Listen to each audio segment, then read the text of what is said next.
ಇತಿಹಾಸದ ಪುಟಗಳನ್ನು ತಿರುವಿ ಹಾಕಿದಾಗ ಕೆಲವು ಕಥೆಗಳು ಕೇವಲ ಯುದ್ಧದ ಸೋಲು ಗೆಲುವಿನ ಲೆಕ್ಕಾಚಾರಗಳಲ್ಲ. ಅವು ಒಂದು ನಾಡಿನ ಉಸಿರು, ಸ್ವಾಭಿಮಾನದ ಸಂಕೇತ, ಪರಾಕ್ರಮದ ಅಸ್ತಿತ್ವ. ಅಂತಹದ್ದೇ ಮೈನವಿರೇಳಿಸುವ ವೀರಗಾಥೆಯೊಂದು ನಮ್ಮ ಕನ್ನಡ ಮಣ್ಣಿನಲ್ಲಿದೆ. ಸಮಯ ಕ್ರಿಸ್ತಶಕ 7ನೇ ಶತಮಾನ.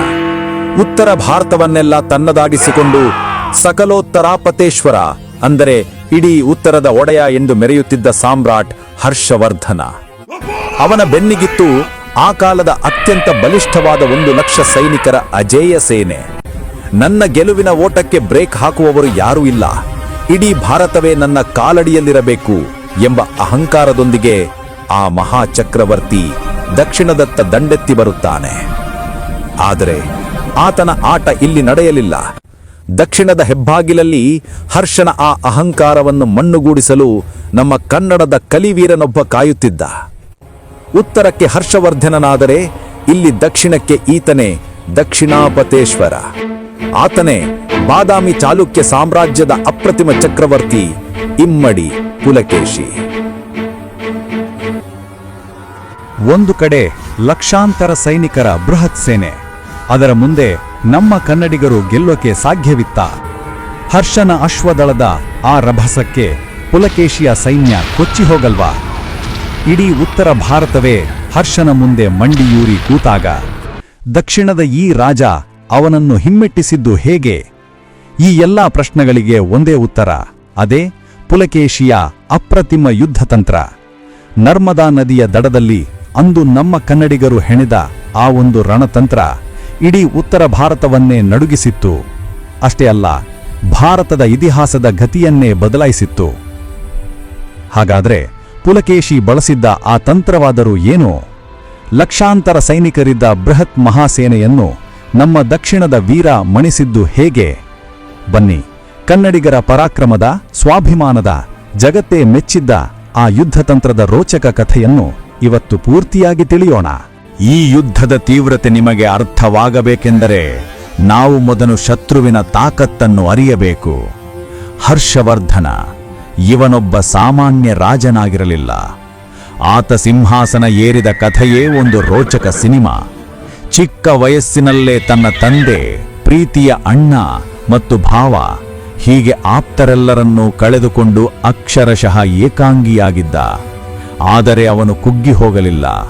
ವಿಂಧ್ಯ ಪರ್ವತದ ದಟ್ಟ ಕಾಡಿನಲ್ಲಿ ಕಳೆದು ಹೋಗಿದ್ದ ತನ್ನ ತಂಗಿ ರಾಜ್ಯಶ್ರೀಯನ್ನು ರಕ್ಷಿಸಿ ನುಚ್ಚು ನೂರಾಗಿದ್ದ ಸಾಮ್ರಾಜ್ಯವನ್ನು ಮತ್ತೆ ಕಟ್ಟಿಬೆಳೆಸಿದ ಛಲಗಾರ ಅವನು. ಕೇವಲ ಕೆಲವೇ ವರ್ಷಗಳಲ್ಲಿ ಚದುರಿ ಹೋಗಿದ್ದ ರಾಜ್ಯಗಳನ್ನೆಲ್ಲ ಒಂದುಗೂಡಿಸಿ ಇಡೀ ಉತ್ತರ ಭಾರತವನ್ನೇ ತನ್ನ ಮುಷ್ಟಿಯಲ್ಲಿಟ್ಟುಕೊಂಡಿದ್ದ ಮಹಾಸಾಮ್ರಾಟ. ಸ್ಥಾನೇಶ್ವರ ಮತ್ತು ಕನ್ಯಾಕುಬ್ಜ ಈ 2 ಮಹಾನಗರಗಳನ್ನು ರಾಜಧಾನಿಯಾಗಿ ಮಾಡಿಕೊಂಡು ಆತ ಚಕ್ರವರ್ತಿಯಾಗಿ ಮೆರೆದಿದ್ದ.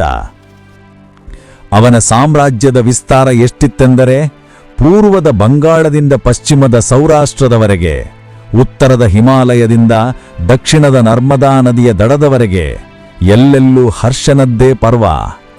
ಸ್ವತಃ ಚೀನಾದ ಪ್ರಸಿದ್ಧ ಪ್ರವಾಸಿ ಹ್ಯೂವೆನ್ ತ್ಸಾಂಗ್ ಹರ್ಷನ ಆಸ್ಥಾನಕ್ಕೆ ಬಂದು ಅವನ ಆಡಳಿತ, ಆ ಬೃಹತ್ ಸೈನ್ಯ ಮತ್ತು ಆ ದರ್ಬಾರಿನ ವೈಭವವನ್ನು ಕಂಡು ಬೆರಗಾಗಿದ್ದ.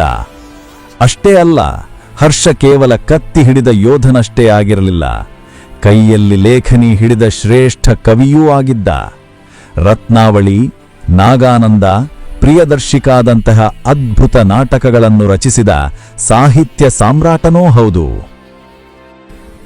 ಆದರೆ ಆ ನಿರಂತರ ಗೆಲುವುಗಳು ಅವನಲ್ಲಿ ವಿಪರೀತ ಅಹಂಕಾರವನ್ನೇ ತಂದುಬಿಟ್ಟವು. ಯಾವಾಗ ಇಡೀ ಉತ್ತರ ಭಾರತವೇ ಬಂದು ತನ್ನ ಕಾಲಡಳಿಯಲ್ಲಿ ಬಿತ್ತು, ಆ ಕ್ಷಣವೇ ಅವನು ತನ್ನನ್ನು ತಾನು ಸಕಲೋತ್ತರಾಪತೇಶ್ವರ ಎಂದು ಕರೆದುಕೊಂಡ.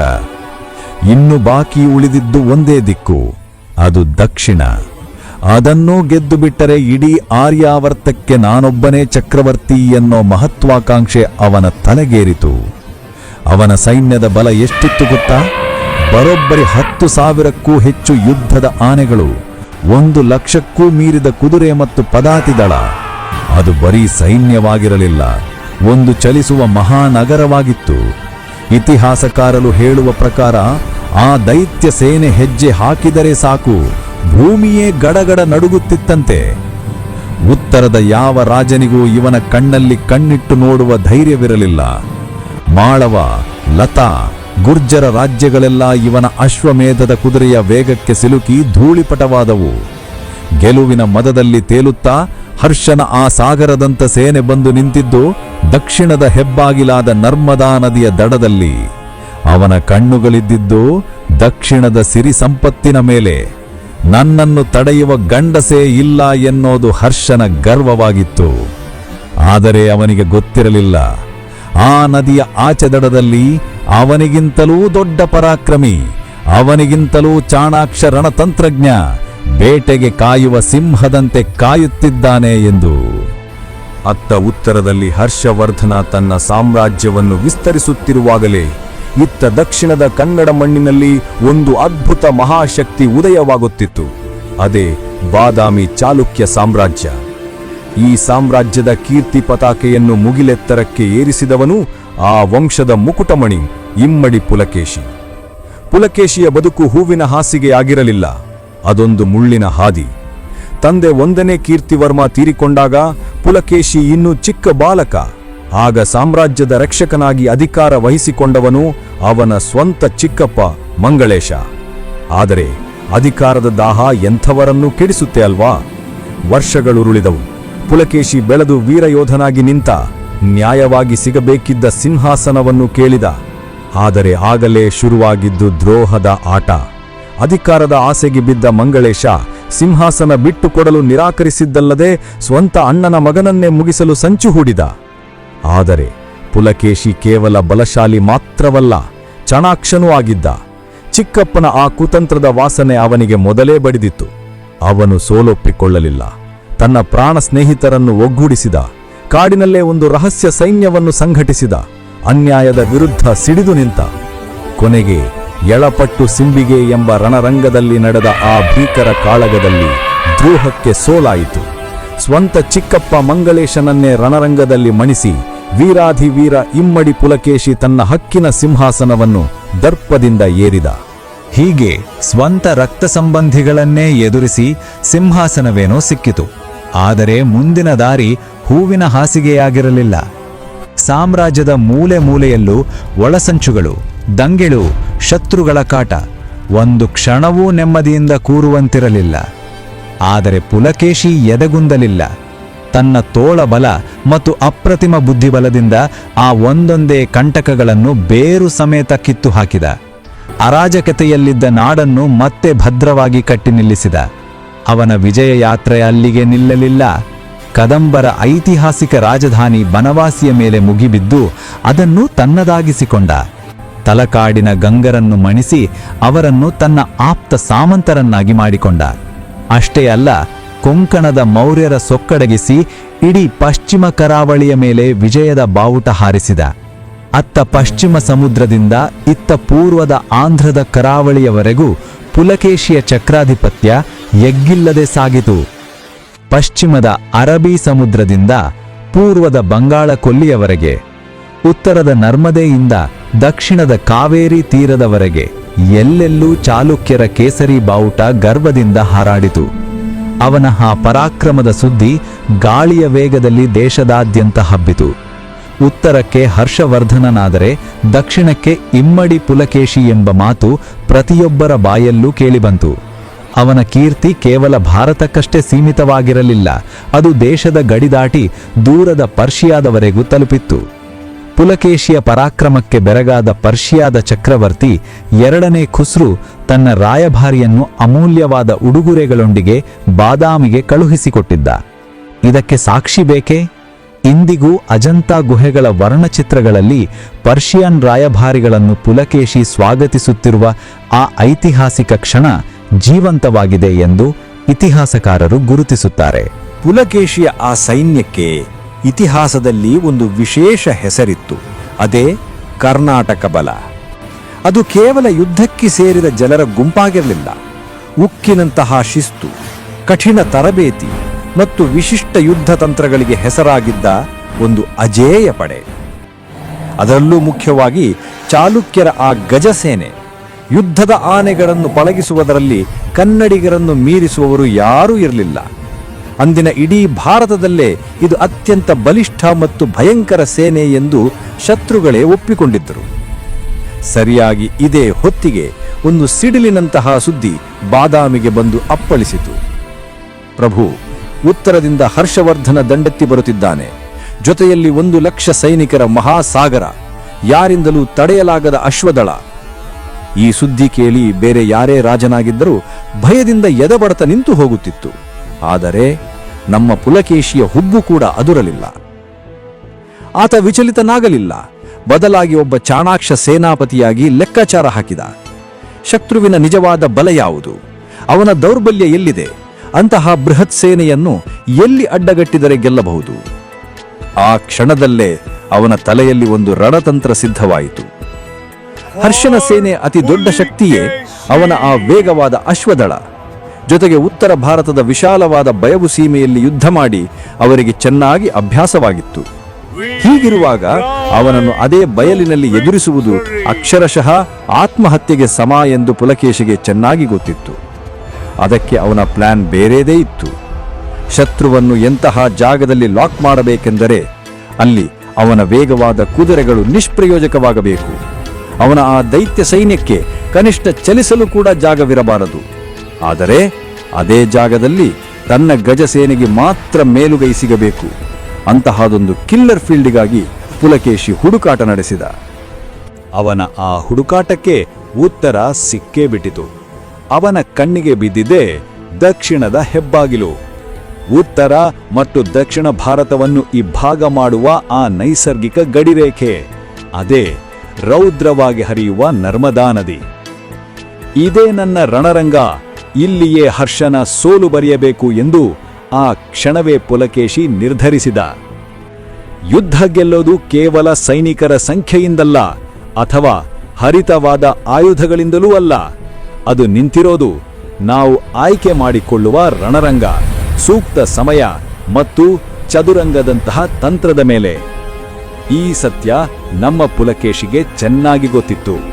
ಅದಕ್ಕೆ ಹರ್ಷವರ್ಧನನಿಗೆ ತಕ್ಕ ಪಾಠ ಕಲಿಸಲು ಆತ ಬೇರೆ ಯಾವ ಅಸ್ತ್ರವನ್ನೂ ಹುಡುಕಲಿಲ್ಲ. ರೌದ್ರವಾಗಿ ಹರಿಯುತ್ತಿದ್ದ ಆ ನರ್ಮದಾ ನದಿಯನ್ನೇ ತನ್ನ ಬ್ರಹ್ಮಾಸ್ತ್ರವನ್ನಾಗಿ ಮಾಡಿಕೊಂಡ. ನರ್ಮದಾ ಅಂದ್ರೆ ಅದು ಸುಮ್ಮನೆ ನೀರು ಹರಿಯುವ ನದಿಯಾಗಿರಲಿಲ್ಲ. ವಿಂಧ್ಯ ಮತ್ತು ಸಾತ್ಪುರ ಪರ್ವತಗಳ ನಡುವೆ ಪಾತಾಳದಂತಹ ಆಳವಾದ ಕಣಿವೆಯಲ್ಲಿ ನುಗ್ಗಿ ಹರಿಯುವ ರೌದ್ರ ನದಿಯದು. ಅದರ 2 ದಡಗಳನ್ನು ನೋಡಿದರೆ ಎಂಥವರಿಗೂ ನಡುಕ ಹುಟ್ಟುತ್ತದೆ. ಒಂದೆಡೆ ಆಕಾಶಕ್ಕೆ ಮುಖ ಮಾಡಿದ ಕಡಿದಾದ ಬಂಡೆಗಳು, ಮತ್ತೊಂದೆಡೆ ಆಳವಾದ ಕಂದಕಗಳು, ಸುತ್ತಲೂ ಭೇದಿಸಲಾಗದ ದಟ್ಟವಾದ ಕಾಡು. ಇಂತಹ ದುರ್ಗಮವಾದ ಜಾಗದಲ್ಲಿ ಲಕ್ಷಾಂತರ ಸೈನಿಕರು ಒಟ್ಟಿಗೆ ಹೆಜ್ಜೆ ಹಾಕುವುದಿರಲಿ, ನಿಲ್ಲಲು ಜಾಗವಿರಲಿಲ್ಲ. ಬಯಲು ಸೀಮೆಯಲ್ಲಿ ಗಾಳಿಯ ವೇಗದಲ್ಲಿ ಓಡುವ ಆ ಕುದುರೆಗಳಿಗೆ ಈ ಕಲ್ಲು ಬಂಡೆಗಳ ನಡುವೆ ಹೆಜ್ಜೆ ಇಡಲು ಕಷ್ಟವಾಗುತ್ತಿತ್ತು. ಇನ್ನು ವೇಗವಾಗಿ ದಾಳಿ ಮಾಡುವುದು ಅಸಾಧ್ಯದ ಮಾತೇ ಸರಿ.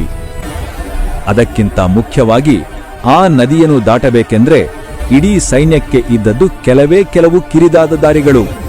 ಇದನ್ನೇ ಯುದ್ಧ ತಂತ್ರದಲ್ಲಿ ಚೋಕ್ ಪಾಯಿಂಟ್ಸ್ ಅಥವಾ ಕತ್ತಿನ ಪಟ್ಟಿ ಅಂತ ಕರೆಯೋದು. ಲಕ್ಷಾಂತರ ಸೈನಿಕರು ಇದ್ದರೂ ಈ ಕಿರಿದಾದ ದಾರಿಯಲ್ಲಿ ಒಬ್ಬರ ಹಿಂದೊಬ್ಬರು ಬರಲೇಬೇಕಿತ್ತು. ಪುಲಕೇಶಿ ಕಾಯುತ್ತಿದ್ದದ್ದು ಇದಕ್ಕಾಗಿಯೇ. ಪುಲಕೇಶಿಯ ಗೆಲುವಿನ ಅಸಲಿ ರಹಸ್ಯ ಅಡಗಿದ್ದೇ ಇಲ್ಲಿ, ಅವನ ಆ ಮಾಸ್ಟರ್ ಮೈಂಡ್ ತಂತ್ರಗಾರಿಕೆಯಲ್ಲಿ. ಯುದ್ಧದ ಮೊದಲ ನಿಯಮ, ಜಾಗದ ಆಯ್ಕೆ. ಪುಲಕೇಶಿ ಹರ್ಷವರ್ಧನನಿಗೆ ಯುದ್ಧ ಭೂಮಿಯನ್ನು ಆಯ್ಕೆ ಮಾಡಿಕೊಳ್ಳುವ ಅವಕಾಶವನ್ನೇ ಕೊಡಲಿಲ್ಲ. ಬದಲಿಗೆ ಬೇಟೆಯಾಡುವ ಹುಲಿ ಹೇಗೆ ಜಿಂಕೆಯನ್ನು ತಾನಿರುವ ಕಡೆಗೆ ಸೆಳೆಯುತ್ತದೆಯೋ ಹಾಗೆ ಹರ್ಷನ ಆ ಬೃಹತ್ ಸೈನ್ಯವನ್ನು ತಾನು ಸಿದ್ಧಪಡಿಸಿದ ಮರಣದ ಬಲೆಗೆ, ಅಂದರೆ ಡೆತ್ ಟ್ರಾಪ್ಗೆ ಬಂದು ಬೀಳುವಂತೆ ಮಾಡಿದ. ಹರ್ಷನ ಆ ಬೃಹತ್ ಸೈನ್ಯ ಬಂದು ನಿಂತಿದ್ದು ನರ್ಮದೆಯ ಉತ್ತರ ದಡದಲ್ಲಿ. ನದಿಯನ್ನು ದಾಟಬೇಕೆಂದ್ರೆ ಅವರಿಗೆ ಉಳಿದಿದ್ದದ್ದು ಆ ಕಿರಿದಾದ ಕಣಿವೆ ಮಾರ್ಗ ಮಾತ್ರ. ಸರಿಯಾಗಿ ಇದೇ ಕ್ಷಣಕ್ಕಾಗಿ ಕಾಯುತ್ತಿದ್ದ ಪುಲಕೇಶಿ ಏನು ಮಾಡಿದ ಗೊತ್ತಾ? ಆತ ತನ್ನ ಸೈನಿಕರನ್ನು ಮುಂದೆ ಬಿಡಲಿಲ್ಲ. ಬದಲಿಗೆ ತನ್ನ ಅತ್ಯಂತ ಭಯಾನಕವಾದ ಗಜಪಡೆಯನ್ನು ನದಿಗೆ ಇಳಿಸಿದ. 100 ಯುದ್ಧದ ಆನೆಗಳನ್ನು ಒಂದರ ಪಕ್ಕ ಒಂದರಂತೆ ಸಾಲಾಗಿ ನಿಲ್ಲಿಸಿ ನದಿಯ ಮಧ್ಯದಲ್ಲೇ ಮಾಂಸ ಮತ್ತು ಸ್ನಾಯುಗಳ ಒಂದು ಜೀವಂತ ಕೋಟೆಯನ್ನು ನಿರ್ಮಿಸಿದ. ಆದರೆ ಪುಲಕೇಶಿ ಅವಸರ ಪಡಲಿಲ್ಲ. ಯುದ್ಧದಲ್ಲಿ ತಾಳ್ಮೆ ಕೂಡ ಒಂದು ಹರಿತವಾದ ಆಯುಧ ಅನ್ನೋದು ಅವನಿಗೆ ಗೊತ್ತಿತ್ತು. ಅತ್ತ ಹರ್ಷನ ಸೈನ್ಯ ನದಿಯ ಉತ್ತರ ದಡದಲ್ಲಿ ಬೀಡು ಬಿಟ್ಟು ಈ ನದಿಯನ್ನ ದಾಟೋದು ಹೇಗೆ ಎಂದು ದಾರಿ ಹುಡುಕುತ್ತಾ ಕಂಗಾಲಾಗಿತ್ತು. ಆದರೆ ಇತ್ತ ಪುಲಕೇಶಿ ತನ್ನ ಇಡೀ ಸೈನ್ಯವನ್ನೇ ಮಾಯ ಮಾಡಿಬಿಟ್ಟಿದ್ದ.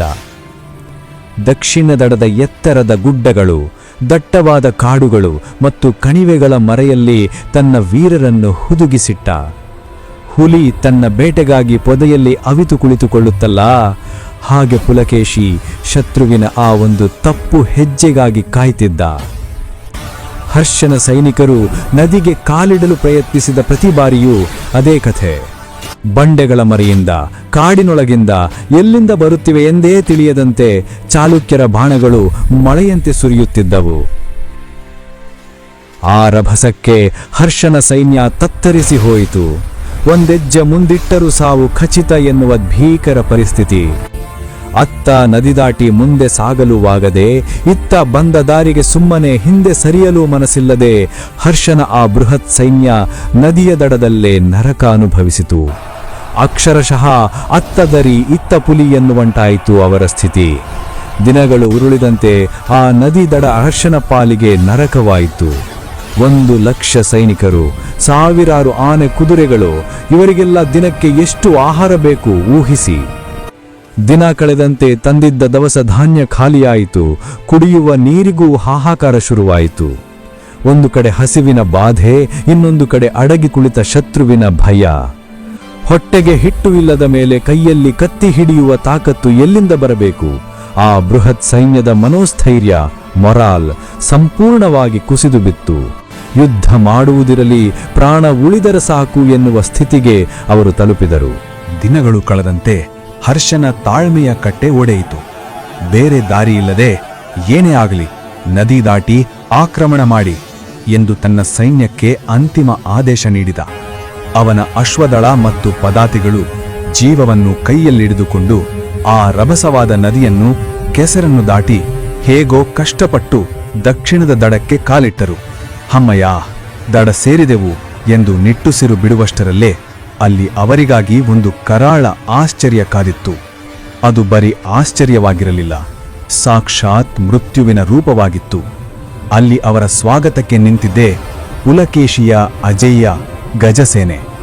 ಪುಲಕೇಶಿ ತನ್ನ ಆ ಪರ್ವತದಂತಹ ಆನೆಗಳನ್ನು ನದೀ ದಡದ ಆ ಕಿರಿದಾದ ದಾರಿಯಲ್ಲಿ ಒಂದು ಜೀವಂತ ಕೋಟೆಯಂತೆ, ಲಿವಿಂಗ್ ವಾಲ್ ಯಂತೆ ನಿಲ್ಲಿಸಿದ್ದ.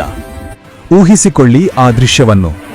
ಒಂದೆಡೆ ನದಿ ದಾಟಿ ಹೈರಾಣಾಗಿ ಉಸಿರು ಎಳೆದುಕೊಳ್ಳುತ್ತಿದ್ದ ಹರ್ಷನ ಕುದುರೆಗಳು ಮತ್ತು ಸೈನಿಕರು, ಇನ್ನೊಂದೆಡೆ ಯುದ್ಧಕ್ಕೆ ತುದಿಗಾಲಿನಲ್ಲಿ ನಿಂತಿದ್ದ ಮದವೇರಿದ ಆನೆಗಳು. ತಮ್ಮ ಮುಂದೆ ಯಮನಂತೆ ನಿಂತ ಆ ಕಪ್ಪು ಬಂಡೆಗಳನ್ನು ಕಂಡು ಹರ್ಷನ ಸೈನಿಕರ ಎದೆ ಝಲ್ಲೆಂದಿತು. ಆನೆಗಳ ವಾಸನೆ ಬಡಿದ ತಕ್ಷಣ ಹರ್ಷನ ಕುದುರೆಗಳು ಭಯದಿಂದ ಹಿಂದಕ್ಕೆ ಜಿಗಿಯಲಾರಂಭಿಸಿದವು. ವಿಶಾಲವಾದ ಬಯಲು ಸೀಮೆಯಲ್ಲಿ ಆ ಕುದುರೆಗಳು ಗಾಳಿಯ ವೇಗದಲ್ಲಿ ಓಡಬಲ್ಲವು ನಿಜ, ಆದರೆ ಕೆಸರು ತುಂಬಿದ ಈ ಇಕ್ಕಟ್ಟಾದ ಜೌಗು ಪ್ರದೇಶದಲ್ಲಿ ಅವುಗಳ ಆ ವೇಗಕ್ಕೆ ಕವಡೆ ಕಾಸಿನ ಕಿಮ್ಮತ್ತಿರಲಿಲ್ಲ. ವೇಗವಾಗಿ ಓಡುವುದು ಹಾಗಿರಲಿ, ಕಾಲು ಎತ್ತಿ ಇಡಲು ಅವು ಪರದಾಡಿದವು. ಕುದುರೆಗಳ ಕಾಲುಗಳು ಕೆಸರಿನಲ್ಲಿ ಹೂತು ಹೋದರೆ ಸವಾರರು ನಿಯಂತ್ರಣ ಕಳೆದುಕೊಂಡರು. ಹರ್ಷನ ಅಶ್ವದಳ ಅಕ್ಷರಶಃ ಕೆಸರಿನಲ್ಲಿ ಸಿಕ್ಕಿಬಿದ್ದ ಮೀನಿನಂತಾಯಿತು. ಆನೆಗಳ ಮೇಲಿಂದ ಚಾಲುಕ್ಯ ವೀರರು ಭಲ್ಲೆ ಮತ್ತು ದಾಣಗಳ ಮಳೆಯನ್ನೇ ಸುರಿಸಿದರು. ಕೆಳಗೆ ನದಿಯ ಕೆಸರು ನೀರಿನಲ್ಲಿ ಸಿಲುಕಿದ್ದ ಹರ್ಷನ ಸೈನಿಕರ ಪಾಡು ಹೇಳತೀರದು. ಅವರಿಗೆ ಅಲ್ಲಿ ಸರಿಯಾಗಿ ಕಾಲೂರಿ ನಿಲ್ಲಲು ಆಗುತ್ತಿರಲಿಲ್ಲ. ಇನ್ನು ತಿರುಗಿ ಹೋರಾಡುವುದು ಎಲ್ಲಿಯ ಮಾತು? ಅದಕ್ಕಿಂತ ಘೋರವಾದ ಸಂಗತಿ ಎಂದರೆ ಆನೆಗಳ ಆ ಭಯಂಕರ ಗೀಳುಡುವ ಶಬ್ದಕ್ಕೆ ಹರ್ಷನ ಕುದುರೆಗಳು ಬೆದರಿ ದಿಕ್ಕಾಪಾಲಾದವು. ಪ್ರಾಣ ಭಯದಿಂದ ಓಡುವ ಭರದಲ್ಲಿ ಆ ಕುದುರೆಗಳು ಶತ್ರುಗಳನ್ನು ಬಿಟ್ಟು ತಮ್ಮದೇ ಸೈನಿಕರನ್ನು ತುಳಿದು ಹಾಕಲಾರಂಭಿಸಿದವು. ಕೇವಲ ಕ್ಷಣಾರ್ಧದಲ್ಲಿ ಶಿಸ್ತಿಗೆ ಹೆಸರಾಗಿದ್ದ ಹರ್ಷನ ಆ ಬೃಹತ್ ಸೈನ್ಯದಲ್ಲಿ ನರಕ ಸದೃಶವಾದ ಗೊಂದಲ ಮತ್ತು ಹಾಹಾಕಾರ ಮುಗಿಲು ಮುಟ್ಟಿತು. ಹರ್ಷನಿಗ ಬಿದ್ದ ಪೆಟ್ಟು ಕೇವಲ ಯುದ್ಧ ಭೂಮಿಯಲ್ಲಿ ಮಾತ್ರವಲ್ಲ, ಅವನ ಸೈನ್ಯದ ಬೆನ್ನೆಲುಬಿಗೆ ಬಿದ್ದಿತ್ತು. ಒಂದೆಡೆ ಹರ್ಷನ ಮುಖ್ಯ ಸೈನ್ಯ ನದಿಯ ದಡದಲ್ಲಿ ಸಿಕ್ಕಿ ಹಾಕಿಕೊಂಡು ಒದ್ದಾಡುತ್ತಿದ್ದರೆ, ಇನ್ನೊಂದೆಡೆ ಕಾಡಿನಲ್ಲಿ ಅಡಗಿದ್ದ ಪುಲಕೇಶಿಯ ಚುರುಕಾದ ಸಣ್ಣ ಸೈನ್ಯದ ತುಕಡಿಗಳು ಹರ್ಷನ ಸೈನ್ಯಕ್ಕೆ ಜೀವನಾಡಿಯಂತಿದ್ದ ಸರಬರಾಜು ಮಾರ್ಗಗಳನ್ನೇ ಕತ್ತರಿಸಿ ಹಾಕಿದವು. ಆಹಾರ, ಶಸ್ತ್ರಾಸ್ತ್ರಗಳು, ಔಷಧಿಗಳು ಹೀಗೆ ಸೈನ್ಯಕ್ಕೆ ಬೇಕಾದ ಎಲ್ಲವನ್ನೂ ದಾರಿಯಲ್ಲೇ ತಡೆದು ನಾಶ ಮಾಡಿದವು. ಮುಂಭಾಗದಲ್ಲಿ ಆನೆಗಳ ದಾಳಿ, ಹಿಂಭಾಗದಲ್ಲಿ ಹಸಿವಿನ ಬಾಧೆ. ಈ ಏಟಿಗೆ ಹರ್ಷನ ಸೈನ್ಯ ಸಂಪೂರ್ಣವಾಗಿ ಕುಸಿದು ಹೋಯಿತು. ಒಮ್ಮೆ ಕಣ್ಮುಚ್ಚಿ ಆ ರೋಚಕ ದೃಶ್ಯವನ್ನ ಊಹಿಸಿಕೊಳ್ಳಿ. ಒಂದೆಡೆ ರೌದ್ರವಾಗಿ ಹರಿಯುತ್ತಿರುವ ನರ್ಮದೆಯ ಆರ್ಭಟ, ಇನ್ನೊಂದೆಡೆ ತಪ್ಪಿಸಿಕೊಳ್ಳಲು ಜಾಗವಿಲ್ಲದ ಕಡಿದಾಡ ಬಂಡೆಗಳು. ನೀರಿನಲ್ಲಿ ಇಳಿದರೆ ಸಾಕಿರ ಬಾಣಗಳ ಮಳೆ. ಹೋಗಲಿ ದಡ ಹತ್ತೋಣವೆಂದರೆ ಅಲ್ಲಿ ಯಮನಂತೆ ನಿಂತಿರುವ ಆನೆಗಳ ಬೃಹತ್ ಗೋಡೆ. ಹರ್ಷವರ್ಧನನ ಆ 1,00,000 ಸೈನಿಕರ ಮಹಾಸೇನೆ ಪುಲಕೇಶಿ ಹೆಣದ ಆ ಭಯಂಕರ ಚಕ್ರವ್ಯೂಹದಲ್ಲಿ ಅಕ್ಷರಶಃ ಉಸಿರುಗಟ್ಟಿ ಹೋಯಿತು. ಇಡೀ ಉತ್ತರ ಭಾರತವನ್ನೇ ಗೆದ್ದು ಬೀಗುತ್ತಿದ್ದ ಆ ಸಕಲೋತ್ತರ ಪಥೇಶ್ವರ ಇಂದು ದಕ್ಷಿಣದ ನಮ್ಮ ಹೆಮ್ಮೆಯ ರಾಜನ ಮುಂದೆ ಸಂಪೂರ್ಣ ಅಸಹಾಯಕನಾಗಿ ನಿಂತಿದ್ದ.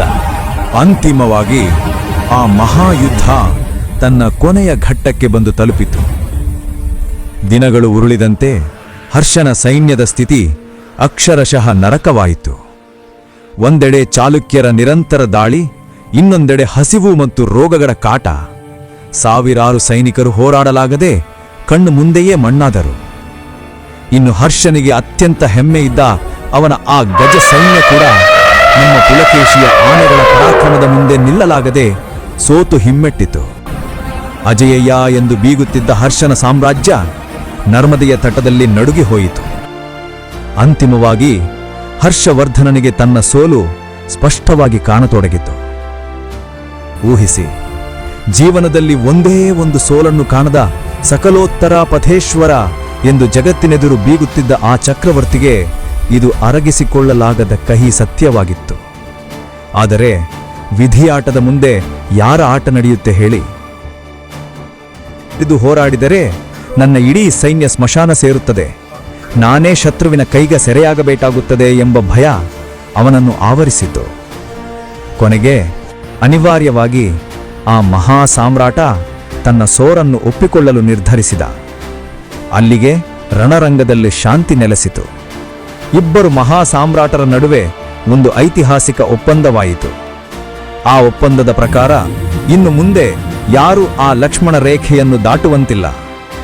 ಉತ್ತರಕ್ಕೆ ಹರ್ಷವರ್ಧನ, ದಕ್ಷಿಣಕ್ಕೆ ಇಮ್ಮಡಿ ಪುಲಕೇಶಿ. ಆ ಪವಿತ್ರವಾದ ನರ್ಮದಾ ನದಿಯೇ ಇನ್ನು ಮುಂದೆ ಉತ್ತರ ಮತ್ತು ದಕ್ಷಿಣ ಭಾರತದ ಸಾಮ್ರಾಜ್ಯಗಳ ಅಳಿಸಲಾಗದ ಗಡಿರೇಖೆಯಾಗಿ ನಿರ್ಧಾರವಾಯಿತು. ಆ ಕ್ಷಣವೇ ಹರ್ಷವರ್ಧನ ಒಂದು ಕಠಿಣವಾದ ಶಪಥ ಮಾಡಿದ. ಇನ್ನು ಈ ಜನ್ಮದಲ್ಲಿ ಮತ್ತೆಂದೂ ನರ್ಮದೆಯನ್ನು ದಾಟಿ ದಕ್ಷಿಣದ ಕಡೆ ತಲೆ ಹಾಕುವುದಿಲ್ಲ. ಗೆಲುವಿನ ಗರ್ವದಿಂದ ಬಂದಿದ್ದ ಆ ಮಹಾ ಸಾಮ್ರಾಟ ಕೊನೆಗೆ ಮುರಿದ ಮನಸ್ಸಿನಿಂದ ಸೋತವನ ಭಾರವಾದ ಹೆಜ್ಜೆಗಳನ್ನಿಟ್ಟು ತನ್ನ ರಾಜಧಾನಿ ಕನೌಜ್ನತ್ತ ಮುಖ ಮಾಡಿದ. ಬರುವಾಗ ಭೂಮಿ ನಡುಗುವಂತೆ ಬಂದಿದ್ದ ಸೈನ್ಯ ಹೋಗುವಾಗ ತಲೆ ತಗ್ಗಿಸಿ ಮೌನವಾಗಿ ಸಾಗುತ್ತಿತ್ತು. ಈ ಒಂದು ಮಹಾವಿಜಯ ಇಮ್ಮಡಿ ಪುಲಕೇಶಿಯ ಕೀರ್ತಿ ಪತಾಕೆಯನ್ನು ಮುಗಿಲೆತ್ತರಕ್ಕೆ ಏರಿಸಿತು.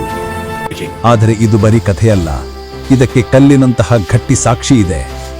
ಇಂದಿಗೂ ಬಾಗಲಕೋಟೆ ಜಿಲ್ಲೆಯ ಐಹೊಳೆಯಲ್ಲಿರುವ ಆ ಮೇಗುತಿ ದೇವಾಲಯದ ಶಾಸನ ಇದನ್ನೇ ಸಾರಿ ಹೇಳುತ್ತಿದೆ. ಪುಲಕೇಶಿಯ ಆಸ್ಥಾನ ಕವಿ ರವಿಕೀರ್ತಿ ಸಂಸ್ಕೃತ ಭಾಷೆ ಮತ್ತು ಹಳಗನ್ನಡ ಲಿಪಿಯಲ್ಲಿ ಕೆತ್ತಿಸಿದ ಅಜರಾಮರವಾದ ಇತಿಹಾಸವಿದು. ಆ ಶಾಸನ ಹೇಳುವ ಪ್ರಕಾರ ಕ್ರಿಸ್ತಶಕ 618-19 ಆ ಕೊರೆಯುವ ಚಳಿಗಾಲದಲ್ಲಿ ನಮ್ಮ ಪುಲಕೇಶಿಯು ಹರ್ಷನ ಗರ್ವವನ್ನು ಮಣ್ಣುಗೂಡಿಸಿದ್ದ. ಆ ಶಾಸನದಲ್ಲಿ ರವಿಕೀರ್ತಿ ಬರೆದ ಸಾಲುಗಳು ಎಂತಹ ರೋಮಾಂಚನಕಾರಿ ಗೊತ್ತಾ? ಆ ಒಂದೇ ಒಂದು ಸಾಲು ಸಾಕು ಆ ಯುದ್ಧದ ತೀವ್ರತೆ ಮತ್ತು ಪುಲಕೇಶಿಯ ವಿಜಯದ ಮಹತ್ವವನ್ನು ಇಡೀ ಜಗತ್ತಿಗೆ ಸಾರಲು. ಈ ಐತಿಹಾಸಿಕ ಗೆಲುವಿನ ನಂತರ ಇಮ್ಮಡಿ ಪುಲಕೇಶಿ ಕೇವಲ ರಾಜನಾಗಿ ಉಳಿಯಲಿಲ್ಲ.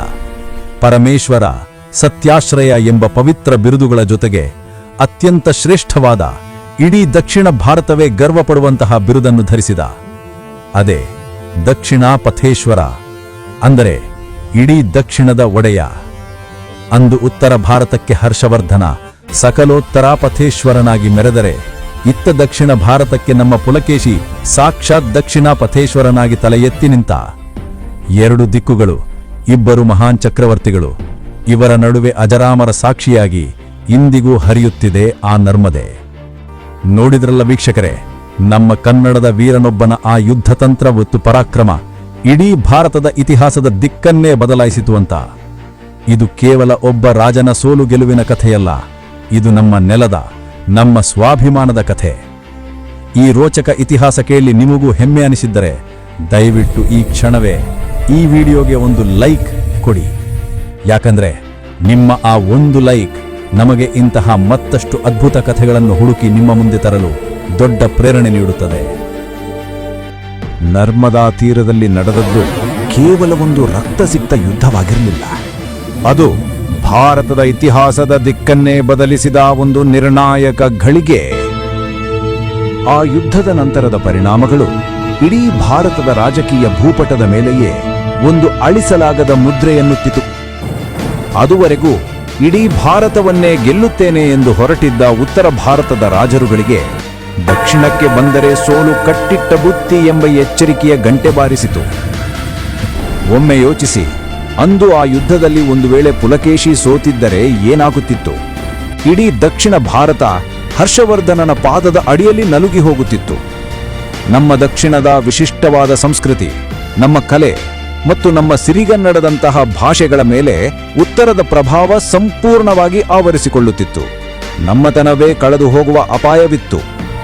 ಆದರೆ ಪುಲಕೇಶಿಯ ಆ ಒಂದೇ ಒಂದು ಗೆಲುವು ದಕ್ಷಿಣ ಭಾರತದ ರಾಜಕೀಯ ಮತ್ತು ಸಾಂಸ್ಕೃತಿಕ ಸ್ವಾತಂತ್ರ್ಯವನ್ನು ಅಂದು ಶಾಶ್ವತವಾಗಿ ಕಾಪಾಡಿತು. ಅವನು ಕೇವಲ ಯುದ್ಧ ಗೆಲ್ಲಲಿಲ್ಲ, ನಮ್ಮ ಅಸ್ಮಿತೆಯನ್ನೇ ಉಳಿಸಿಕೊಟ್ಟ.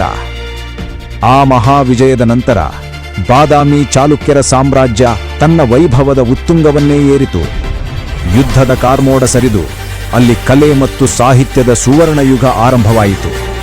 ಪುಲಕೇಶಿಯ ಆಳ್ವಿಕೆಯಲ್ಲಿ ಬರೀ ಕತ್ತಿಯ ಸದ್ದು ಮಾತ್ರವಲ್ಲ, ಉಳಿಯ ಸದ್ದು ಕೂಡ ಜೋರಾಯಿತು. ಕಲೆ ಮತ್ತು ವಾಸ್ತುಶಿಲ್ಪಕ್ಕೆ ಎಂತಹ ಅಪಾರ ಪ್ರೋತ್ಸಾಹ ಸಿಕ್ಕಿತೆಂದರೆ ಬಾದಾಮಿ, ಐಹೊಳೆ ಮತ್ತು ಪಟ್ಟದ ಕಲ್ಲಿನ ಬಂಡೆಗಳೆಲ್ಲವೂ ಸುಂದರ ಕಾವ್ಯಗಳಾಗಿ ಅರಳಿದವು. ಇಂದಿಗೂ ನಾವು ಬಾದಾಮಿ, ಐಹೊಳೆ ಮತ್ತು ಪಟ್ಟದ ಕಲ್ಲಿನಲ್ಲಿ ಕಾಣುವ ಆ ಅದ್ಭುತ ದೇವಾಲಯಗಳಿವೆಯಲ್ಲ, ಅವು ಕೇವಲ ಕಲ್ಲುಗಳಲ್ಲ, ಪುಲಕೇಶಿಯ ಕಾಲದ ಆ ಬಂಗಾರದಂತಹ ಸಮೃದ್ಧಿಗೆ ಎದೆತಟ್ಟಿ ನಿಂತಿರುವ ಮೂಕ ಸಾಕ್ಷಿಗಳು. ಅದರಲ್ಲೂ ಮುಖ್ಯವಾಗಿ ಐಹೊಳೆ. ಈ ಪುಣ್ಯಕ್ಷೇತ್ರವನ್ನು ಇತಿಹಾಸಕಾರರು ಏನಂತ ಕರೀತಾರೆ ಗೊತ್ತಾ? ಭಾರತೀಯ ದೇವಾಲಯ ವಾಸ್ತುಶಿಲ್ಪದ ತೊಟ್ಟಿಲು. ಅಂದ್ರೆ ದಕ್ಷಿಣ ಭಾರತದ ಶಿಲ್ಪಕಲೆ ಅಂಬೆಗಾಲಿಟ್ಟು ಬೆಳೆದು ನಿಂತಿದ್ದೇ ಇಲ್ಲಿ. ಆ ಒಂದು ಸೋಲು ಹರ್ಷನ ಎದೆಯಲ್ಲಿ ಎಂತಹ ಭಯ ಹುಟ್ಟಿಸಿತೆಂದರೆ ಆತ ತನ್ನ ಜೀವಮಾನದಲ್ಲಿ ಮತ್ತೆಂದೂ ದಕ್ಷಿಣದತ್ತ ದಂಡೆತ್ತಿ ಬರುವ ಸಾಹಸಕ್ಕೆ ಕೈ ಹಾಕಲೇ ಇಲ್ಲ. ಇಡೀ ಭಾರತವನ್ನೇ ಆಳಬೇಕೆಂಬ ಅವನ ಆ ದಿಗ್ವಿಜಯದ ಕನಸಿಗೆ ನರ್ಮದೆಯ ತೀರದಲ್ಲಿ ಒಂದು ಶಾಶ್ವತವಾದ ತಡೆಗೋಡೆ ನಿರ್ಮಾಣವಾಯಿತು. ಅಂದಿನಿಂದ ಆ ನದಿಯ ಆಚೆಗೆ ಹರ್ಷ, ಈಚೆಗೆ ಪುಲಕೇಶಿ. ಪುಲಕೇಶಿಯ ಆ ಪರಾಕ್ರಮದ ಕೀರ್ತಿ ಕೇವಲ ಭಾರತಕ್ಕೆ ಸೀಮಿತವಾಗಿರಲಿಲ್ಲ, ಅದು ಸಪ್ತ ಸಾಗರಗಳನ್ನು ದಾಟಿ ವಿದೇಶಗಳಿಗೂ ಹಬ್ಬಿತ್ತು. ಇದಕ್ಕೆ ಸಾಕ್ಷಿ ಚೀನಾದ ಪ್ರಸಿದ್ಧ ಪ್ರವಾಸಿ ಹ್ಯುಯನ್ ತ್ಸಾಂಗ್. ಆತ ಬಾದಾಮಿಗೆ ಭೇಟಿ ನೀಡಿ ತನ್ನ ಪ್ರವಾಸ ಕಥನದಲ್ಲಿ ಇಲ್ಲಿನ ಜನರ ಬಗ್ಗೆ ಏನು ಬರೆದಿದ್ದಾನೆ ಗೊತ್ತಾ? ಇಲ್ಲಿನ ಜನರು ಮಹಾನ್ ಸ್ವಾಭಿಮಾನಿಗಳು ಮತ್ತು ಪರಾಕ್ರಮಿಗಳು. ಇವರು ಉಪಕಾರ ಮಾಡಿದವರಿಗೆ ಪ್ರಾಣವನ್ನೇ ಕೊಡುತ್ತಾರೆ, ಆದರೆ ಅಪಕಾರ ಮಾಡಿದರೆ ಮಾತ್ರ ಸೇಡು ತೀರಿಸಿಕೊಳ್ಳದೆ ಬಿಡುವುದಿಲ್ಲ ಎಂದು ಅಂದೇ ಕನ್ನಡಿಗರ ಧೈರ್ಯ ಮತ್ತು ಅಸ್ಮಿತೆಯನ್ನು ಜಗತ್ತಿನ ಮುಂದೆ ಕೊಂಡಾಡಿದ್ದಾನೆ. ಆದರೆ ವಿಧಿಯಾಟವನ್ನು ಬಲ್ಲವರು ಯಾರು? ಇತಿಹಾಸದ ಪುಟಗಳಲ್ಲಿ ಎಲ್ಲಾ ಕಥೆಗಳು ಸುಖಾಂತ್ಯ ಕಾಣುವುದಿಲ್ಲ. ಕಾಲಚಕ್ರ ಯಾರನ್ನೂ ಬಿಡುವುದಿಲ್ಲ. ಉತ್ತರದ ಸಾಮ್ರಾಟ ಹರ್ಷವರ್ಧನನನ್ನೇ ಮಂಡಿಯೂರಿಸಿದ್ದ, ಇಡೀ ದಕ್ಷಿಣ ಭಾರತವನ್ನೇ ಏಕಚಕ್ರಾಧಿಪತ್ಯದಲ್ಲಿ ಆಳಿದ್ದ ಆ ಮಹಾವೀರನ ಜೀವನದ ಕೊನೆಯ ಅಧ್ಯಾಯ ಮಾತ್ರ ಅತ್ಯಂತ ದುರಂತಮಯವಾಗಿತ್ತು. ಗೆಲುವಿನ ಶಿಖರವೇರಿದ್ದ ಪುಲಕೇಶಿ ಕೊನೆಗೆ ಅದೇ ಕಾಲದ ಸುಳಿಗೆ ಸಿಲುಕಬೇಕಾಯಿತು. ದಕ್ಷಿಣ ಭಾರತದಲ್ಲಿ ಚಾಲುಕ್ಯರಿಗೆ ಸವಾಲು ಹಾಕುವಂತಹ ಮತ್ತೊಂದು ಪ್ರಬಲ ಶಕ್ತಿಯಿತ್ತು. ಅದೇ ಕಂಚಿಯ ಪಲ್ಲವ ಸಾಮ್ರಾಜ್ಯ. ಇವರಿಬ್ಬರ ನಡುವಿನ ದ್ವೇಷ ಹಾವು ಮುಂಗುಸಿಯ ದ್ವೇಷದಂತಿತ್ತು. ಹಿಂದೆ ಇದೇ ಪುಲಕೇಶಿ ಪಲ್ಲವರ ರಾಜ 1ನೇ ಮಹೇಂದ್ರವರ್ಮನನ್ನು ಯುದ್ಧದಲ್ಲಿ ಸೋಲಿಸಿ ಅವಮಾನಿಸಿದ್ದ. ಆದರೆ ಆ ಸೋಲಿನ ಕಥೆಯ ಅಲ್ಲಿಗೆ ಮುಗಿಯಲಿಲ್ಲ.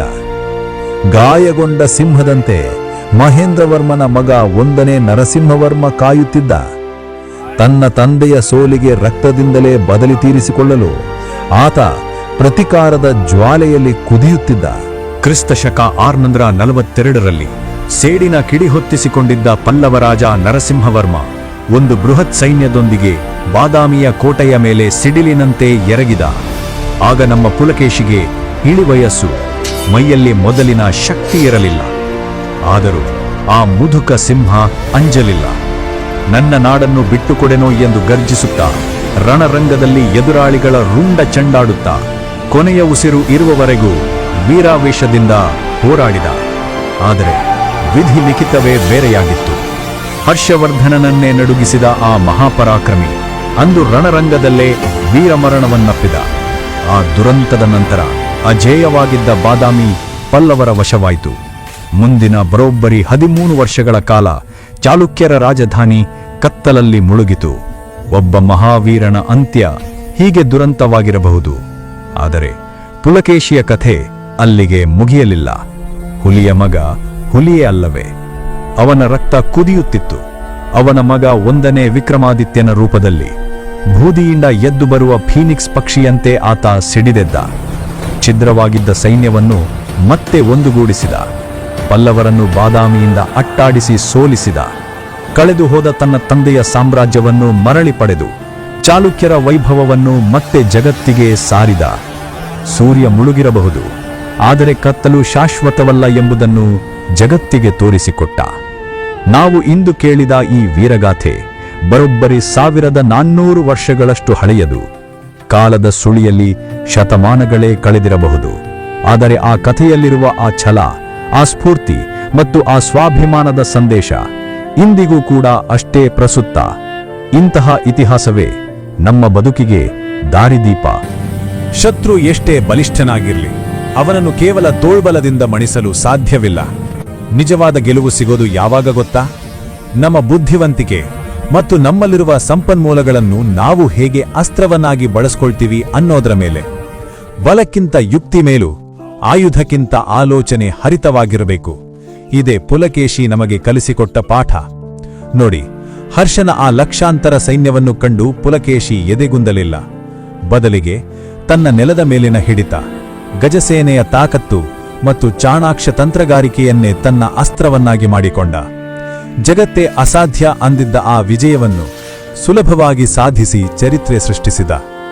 ಸ್ನೇಹಿತರೆ, ಇದು ಕೇವಲ ಚರಿತ್ರೆಯ ಪಾಠವಲ್ಲ, ಇದು ನಮ್ಮ ಬದುಕಿನ ಪಾಠ. ನಮ್ಮ ಕಣ್ಮುಂದಿರುವ ಸಮಸ್ಯೆಗಳು ಆ ಹರ್ಷನ ಸೈನ್ಯದಂತೆ ಬೆಟ್ಟದಷ್ಟು ದೊಡ್ಡದಾಗಿ ಕಾಣಿಸಬಹುದು. ಆದರೆ ಪುಲಕೇಶಿಯಂತೆ ನಮ್ಮಲ್ಲಿ ಬುದ್ಧಿವಂತಿಕೆ, ಆತ್ಮವಿಶ್ವಾಸ ಮತ್ತು ಸರಿಯಾದ ತಂತ್ರವಿದ್ದರೆ ಸಾಕು, ಎಂತಹ ದೊಡ್ಡ ಸವಾಲನ್ನು ಎದುರಿಸಿ ನಾವು ಗೆದ್ದು ಬೀರಬಹುದು. ನೆನಪಿರಲಿ, ಗೆಲುವು ಬಲದಿಂದಲ್ಲ, ಬುದ್ಧಿಯಿಂದ ಬರುತ್ತದೆ. ನಮ್ಮ ಕರ್ನಾಟಕದ ಇತಿಹಾಸ ಅಂದ್ರೆ ಅದು ಬರೀ ಒಬ್ಬಿಬ್ಬರ ಕಥೆಯಲ್ಲ, ಅದು ಅಸಂಖ್ಯಾತ ವೀರರ ಸಾಹಸಗಾಥೆಗಳ ಮಹಾಸಾಗರ. ಚಾಲುಕ್ಯರು, ಗಂಗರು, ಕದಂಬರು, ರಾಷ್ಟ್ರಕೂಟರು, ಹೊಯ್ಸಳರು, ವಿಜಯನಗರದ ಅರಸರು, ಪಟ್ಟಿ ಮಾಡ್ತಾ ಹೋದರೆ ಮುಗಿಯೋದೇ ಇಲ್ಲ. ಇವರೆಲ್ಲರೂ ಈ ನೆಲದ ಗಾಂಭೀರ್ಯವನ್ನು, ಘನತೆಯನ್ನು ಜಗತ್ತಿನ ಮೂಲೆ ಮೂಲೆಗೂ ಸಾರಿದವರು. ಆದರೆ ವಿಪರ್ಯಾಸ ಅಂದ್ರೆ ನಮ್ಮಲ್ಲಿ ಬಹಳಷ್ಟು ಜನರಿಗೆ ನಮ್ಮದೇ ಇತಿಹಾಸದ ಈ ಸುವರ್ಣಪುಟಗಳ ಬಗ್ಗೆ ಸರಿಯಾಗಿ ತಿಳಿದೇ ಇಲ್ಲ. ನಮ್ಮ ಆಸ್ತಿ ನಮಗೆ ಗೊತ್ತಿಲ್ಲದಂತಾಗಿದೆ. ನೋಡಿದ್ರಲ್ಲ ಸ್ನೇಹಿತರೆ, ಇತಿಹಾಸವನ್ನು ನಾವು ಮರೆತರೆ ಭವಿಷ್ಯ ನಮ್ಮನ್ನು ಮರೆಯುತ್ತದೆ. ನಮ್ಮ ನಾಡಿನ ಇಂತಹ ಅಸಂಖ್ಯಾತ ವೀರರ ಕಥೆಗಳನ್ನು ಹುಡುಕಿ ನಿಮ್ಮ ಮುಂದೆ ತರುವುದು ನಮ್ಮ ಚಿಕ್ಕ ಪ್ರಯತ್ನ. ಈ ಪ್ರಯತ್ನಕ್ಕೆ ನಿಮ್ಮ ಬೆಂಬಲವಿದ್ದರೆ ನಮ್ಮ ಇತಿಹಾಸವನ್ನು ಯಾರೂ ಅಳಿಸಲು ಸಾಧ್ಯವಿಲ್ಲ. ಈ ವಿಡಿಯೋ ನಿಮಗೆ ಇಷ್ಟವಾಗಿದ್ದರೆ ಒಂದು ಲೈಕ್ ಕೊಡಿ. ಮುಂದಿನ ರೋಚಕ ಕಥೆಗಳಿಗಾಗಿ ಈಗಲೇ ಸಬ್ಸ್ಕ್ರೈಬ್ ಆಗಿ, ಮರೆಯದೆ ಬೆಲ್ ಐಕಾನ್ ಒತ್ತಿ. ಸಿಗೋಣ ಮತ್ತೊಂದು ವೀರಗಾಥೆಯೊಂದಿಗೆ. ಜೈ ಹಿಂದ್, ಜೈ ಕರ್ನಾಟಕ.